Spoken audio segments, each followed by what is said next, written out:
ગુજરાતમાં ખેડૂતો વિરોધ ઉપર તો બેઠા છે, પરંતુ શું ખરેખર આ ખેડૂતોનું સાંભળવામાં પણ આવી રહ્યું છે? કારણ કે તંત્ર મૌન છે. શું છે સમગ્ર મામલો, એની વિગતે ચર્ચા કરીશું. નમસ્કાર, હું છું ઉજ્જવલ અને આપ જોઈ રહ્યા છો નિર્ભય ન્યૂઝ.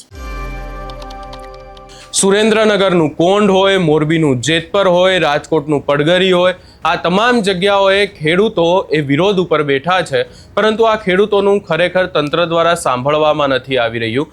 એક પરિપત્ર જાહેર કરવામાં આવ્યો ને ત્યારબાદ સરકાર મૌન. અને આ તમામ બાબતોને લઈને હવે ખેડૂતો શું કહી રહ્યા છે એ પણ સાંભળી લઈએ. તેમનો શબ્દથી સ્વાગત કરીએ તો શબ્દોની બેડી પડી છે, જીભમાં શું બોલીએ, અમે એમ ના સમજી શકીએ, મૌનમાં શું બોલીએ. બહાર ઉભા હોત તો શબ્દોથી ચર્ચા કરત, પણ આપ તો બેઠા છો પ્રત્યક્ષમાં શું બોલીએ. ખૂબ ખૂબ આભાર આંદોલનકારી મિત્રોનો. સભાની શરૂઆત કરતા પહેલા આપણે કેટલીક આછી ઝલક જોઈએ તો ઘણો ટાઈમથી આ આપણી લડત ચાલુ છે. એમાં અમારા વિસ્તારની અંદર છેલ્લા લગભગ 1.5 વર્ષથી આ લડત ચાલુ છે. અહીંયા જે કામગીરી ચાલુ થઈ છે એને મારા ખ્યાલથી 4 કે 5 મહિના થયા છે. આ સભાની અંદર કોઈ પ્રકારની કેને કેટલા મળે ને એની વાત નથી કરવાની. વાત માત્ર ખેડૂત મિત્રોએ સંગઠિત થવા માટેની છે. પછી તો ઓટોમેટિકલી એનું કામ કરશે. આપણે ત્યારે જ નથી લડી શકતા કે આપણે અસંગઠિત થઈએ ત્યારે. અને આપણે તો ધન્યવાદ એટલા માટે દેવો પડે કે એક સમય 1 વર્ષ પહેલા એવો હતો કે કોઈ પોતાના ગામમાં કે પોતાની વાડીની અંદર પણ આ મીટિંગ કરવા દેવા માટે તૈયાર નહોતું.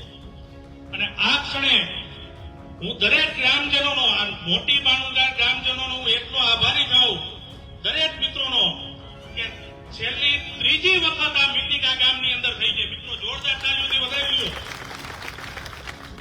આજુબાજુના બધા જ ગામ છે, કોઈના કોઈ ડરના કારણે આ મીટિંગ થવા દેતા નહીં. એ જ ગામની અંદર આજે 3જી વખત મીટિંગ થઈ છે. અને એ પાછું એવું છે કે હનુમાન દાદાની પવિત્ર જગ્યામાં.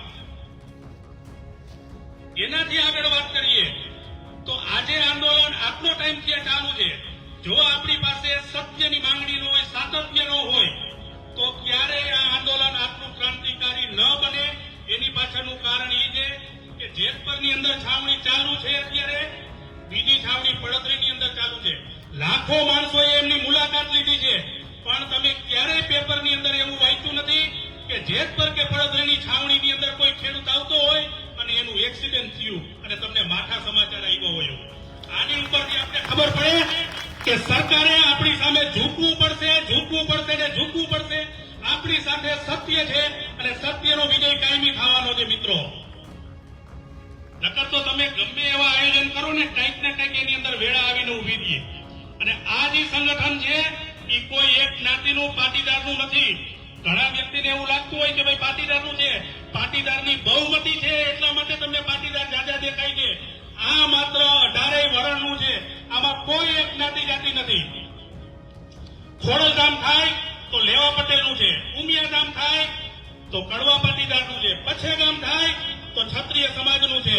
પરંતુ જે આ જેતપુર બીજી છાવણી થઈ છે ને મિત્રો, એ 18 વરણની છે. અને 18 વરણ અત્યારે એક દોરે, એક કાતણે અને 108ના મણકાની અંદર ગોઠવાયેલી કોઈ તાકાત હોય તો એ માત્ર ને માત્ર જેતપર છાવણીની છે. અત્યારે મારે આભાર એટલા માટે માનવો પડે કે આ જેતપરની ઢેલડીનગરની ક્રાંતિકારી જનતાએ જે આ સપૂતોને જન્મ આપ્યો છે ને, એ જ આપણા માટે અગત્યની વાત છે. કોઈ એવો મળદનો ફાટ્યો નથી કે પોતાનો સ્વાર્થ મૂકી અને સમગ્ર ગુજરાતના ખેડૂતોના સ્વાર્થ માટે કોઈ લડવા માટે તૈયાર થયો હોય. કે જનની તું જણજે સંત દાતા કા સૂર, નહીતર રેજે માં વાંદળી તારો મત ગુમાવીશ નૂર. આ તાકાત કોઈ આપી હોય તો માત્ર ને માત્ર જેતપુર છાવણી આપી છે. 18 વરણને એક કરવાનું જે કામ કર્યું છે એ પણ જેતપર છાવણીએ છે. ખેડૂતોને બોલતા કરવાનું પણ કામ એને કર્યું છે. મિત્રો, ઈસ્ટ ઇન્ડિયા કંપની આવી અને જતી રહી અને 3 ઈસ્ટ ઇન્ડિયા કંપનીને અહીંયા છોડતી ગઈ. એમાં એક અદાણી, અંબાણી અને બીજેપી. અને આ ત્રણેયની જનની હોય તો એ આરએસએસ છે. માતૃભૂમિ માટે જે કોઈ કામ કરતા હોય એને સમગ્ર વસ્તુને સપોર્ટ કરવાનું કામ કરે છે અને એ જ આરએસએસ અત્યારે મા ભૌમની છાતી ઉપર જે થાંભલા ખોલવાનું કામ કરે છે એમાં એક પણ વેણ બોલવા માટે તૈયાર નથી. એક પણ વેણ બોલવા માટે તૈયાર નથી અને વાતું બહુ રાષ્ટ્રહિતના સુફિયાણીની કરે છે.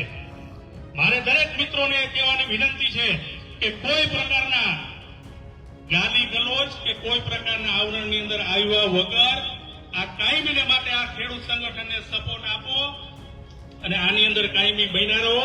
જેતપુર છાવણીએ તો ખૂબ મોટું સ્વરૂપ ધારણ કર્યું છે. અમારે જામનગર જિલ્લાની જે કમિટી થાય છે એની અંદર લોકો તોડવાના પ્રયત્ન કરે છે તો ત્યાં તો શું પ્રયત્ન નહીં થયા હોય. સત્ય ચકાસ્યા વગર ક્યારેય કોઈની વાતમાં ભરેમાં આવ્યા વગર ખૂબ સારો સપોર્ટ આપો અને આપણું આંદોલન ખૂબ સારી રીતે આગળ વધે. રાષ્ટ્રના કોઈ મિલકતને નુકસાન કર્યા વગરનું આપણું આંદોલન છે અને સત્યના માર્ગનું આંદોલન છે. એની અંદર આપણે ક્યારેય પાછીપાની કરવાની નથી. આપણે કોઈ સબસિડી લેવા માટે ભેગા નથી થયા કે સરકારની સહાય લેવા માટે ભેગા નથી થયા. આપણે આપણો હક લેવા માટે ભેગા થયા જઈ તો હક તો ગમે ત્યારે લઈને જ જંપીશું.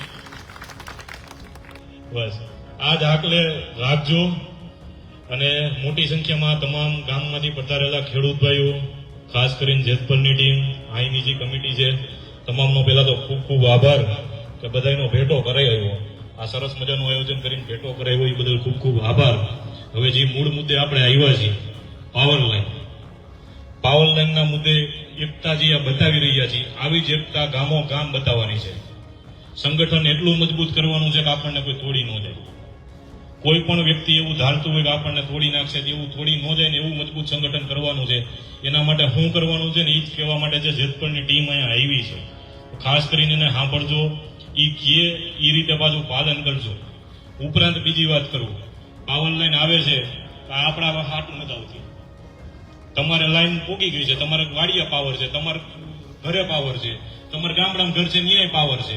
હવે એક્સ્ટ્રા પાવર લાઈનની ક્યાં જરૂર છે? પાવર લાઈનની કાંઈ જરૂર નથી. એને કમાવવું છે ને એટલે આપણા ખેતર દેખાય છે. બરોબર કે મફતમાં એને આપણા ખેતર દેખાઈ ગયા છે ને એનો જે વેમ છે ને કાઢી નાખવાનો છે આપણે એકવાર કે અમારા ખેતરો છે મફત નથી, તમને દઈ દેવા નથી. જી છે એ અમારા બાપ દાદાનું છે ને અમારું હાથવેલું છે ને એટલે પડ્યું છે. હજી તમને થાંભલા નાખવા માટે નથી. નાખવો હોય જૂની લાઈન નહીં, એમાં બે તાર ઉપર ખેંચી દો, કોણ ના પાડે છે? કોઈને નથી પડતું. બરાબર, હાઈવે ઉપર ગેસની લાઈનો અત્યારે તમે બધા જોયું છે, ગેસની બાજુમાં છે ને ઓલા હાઈવેની બાજુમાં છે ગેસના બધી લાઈનો ના છે ને ઘણી જગ્યાએ ઓલા પૂરો ખોડેલા હોય છે પીળા કલરના ખાંભલી, તો ત્યાંથી ને એ બધું નીકળે જ છે. તો હમણાં આજે એક સમાચાર આવ્યા હતા દ્વારકામાં, ખેડૂતના ખેતરમાંથી ગેસની લાઈનો કાઢવી છે. કા ભાઈ ખેડૂતના ખેતર જ મફત છે, મફત દેખાઈ ગયા એટલે તમે આ બધું કરો છો. 1800 ફલાણાનો ટેલિગ્રાફ એક ને આ છે ને તે છે. ટેલિગ્રાફ વયું ગયો એનો જમાનો થઈ ગયો, હજી એક લઈને બેઠા. બોલો વાપરે જ કોઈ એમાં ટેલિગ્રાફ? તો ટેલિગ્રાફ એકના નામે અમારા ખેડૂતો ખેતરમાં થાંભલા હું કામ દાબો છો? ખેડૂતોના ખેતર જે મફતના ભાવે નથી અને એ ખેડૂતની મરજી છે તો દેવા છે. આ વાત એક ચોખ્ખી સરકાર જે સાંભળી લે અને ખેડૂત જે કે ને એ ભાવે દેવા છે. ઈ કે જંત્રી મુજબ ને ઓલા 200% એટલે વળી હું ઈ તમે નક્કી કરો. હમણાં ભાઈ જણાવશે તમને, એક કમિટી બનાવી છે. એમાં 3 જણા હોય, એક કલેક્ટર હોય, એક કંપની વાળા માણા હોય ને એક ખેડૂત હોય. એમાં જે સૌથી ઓછો 2 ભાવ આવે ને એનો સરેરાશ કાઢે. ઓછાનો કા વધારાનો કાઢે, વધારાનો એક જ લ્યો ને ખબર પડે અમારે ખેડૂત અમારે ભાવ ભરશે. વધારે ભાવમાં જે લેતા જાવ ને ઓછા ભાવમાં હું કામ ભાઈ? તમારે ખેડૂત લૂંટવા છે એટલે ઓછો ભાવનો નિયમ રાખ્યો છે ને. આવા નિયમથી જઈ બચજો. ક્યાંય પણ તાર આવે એક ગામ ભેગું થાય. ગામમાં ખાસ કરીને જો અત્યારે હમણાં પેલાની મિટિંગ હતી નપાણિયા ખીજડીયા, ત્યાં મહિલાઓ મોટી સંખ્યામાં હતી. અહીંયા થોડીક મહિલાઓની આપણે ખોટ દેખાય છે. મહિલાઓને જાગૃત કરો. આપણી પેલા છે ને વાડીએ એ પહોંચી છે, આપણે ક્યાંક કામમાં આવી છીએ. જુવાનિયા અહીંયા ખાસ મોટી સંખ્યામાં છે, ત્યાં થોડા ઓછા હતા, પણ અહીંયા જુવાનિયા છે એ સારી વાત કહેવાય. જુવાનિયા આગળ આવો, કારણ કે બાપ દાદા પાસે જમીન તમારા નામે જ આવવાની છે. તમામ લોકો ખાસ કરીને જમીન આપણી બચાવવાની છે, બચાવવા માટેની લડાઈ છે. એમાં અત્યારથી એ કરેજો. જે કમિટી નક્કી કરે ખાસ કરીને અહીંયા તો મોટા ભાગના ગ્રુપમાં છે એટલે વાંધો નથી. જે હજી ન હોય એને જોડજો. હગાવાલાઓને ખાસ કહેજો તારા વાડીમાં તારી લાઈન આવતી હોય તો ભલે, ન આવતી હોય તો ભલે, તારે મારી વાંહે આવવું જોઈએ. એક ગાડીમાં તમે 2 જણા આવતા હોય, 2 એક અલગ અલગ ગાડી લેજો ને એમાં એક એને નાખતા હોય.